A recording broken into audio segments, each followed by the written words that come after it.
Ja. Opgave 1 går så ud på, at der skal laves et vejanlæg mellem 3 byer, som kaldes A, B og C. I midten af vejanlægget har vi et punkt, der hedder P, som forbinder de 3 veje ud til byerne. Vores opgave er at finde længden mellem P og C, sådan at det samlede areal, eller det samlede længde mellem byerne er mindst muligt. Derfor kalder vi det samlede areal for by, og længden mellem P og C for x. For at finde længden mellem A og P, skal vi først finde den længde, der går mellem C og punktet, vi kalder for D. Det gør vi at tage udgangspunkt i den retvinklede trekant, der hedder A, D og C. Her ved vi, at længden mellem A og C er 5, og længden mellem A og D er 4, og derfor kan vi bruge Pythagoras til at finde længden mellem C og D. Derfor skriver vi A i anden plus 4 i anden lige med 5 i anden, og isolerer dermed A. Svaret bliver 3, og derfor ved vi, at længden mellem C og D er lige med 3. Nu tager vi udgangspunkt i den retvinklede trekant, som hedder A, D og P. Her skal vi finde længden mellem A og P, og det gør vi igen ved brug af Pythagoras. Denne gang ved vi, at længden mellem P og D er lige med 3 minus x, mens at længden mellem A og D igen er 4. Derfor kommer ligningen til at hedde, at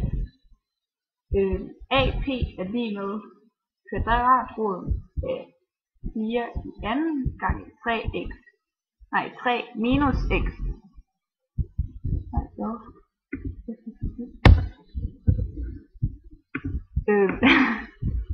At længden mellem AP er lige med kvadratroden af 4 i anden plus 3 minus x i anden.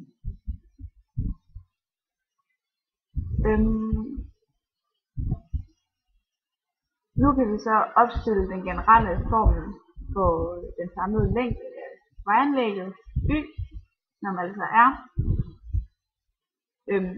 2 gange den længde, vi har fundet mellem A og P, fordi at vi ved, at længden AP skal være lige så lang som længden mellem B og P. Derfor siger vi, y er lige med 2 gange kvadratroden af 16 plus 3 minus x i anden plus x. Nu har vi den samlede længde nu har vi en generel ligning for den samlede længde, og dermed kan vi finde ud af, hvad x skal være, for at den samlede længde er mindst mulig. Det gør vi ved at sætte i mærke af x lige med 0, og her får vi resultatet 0,69. Dermed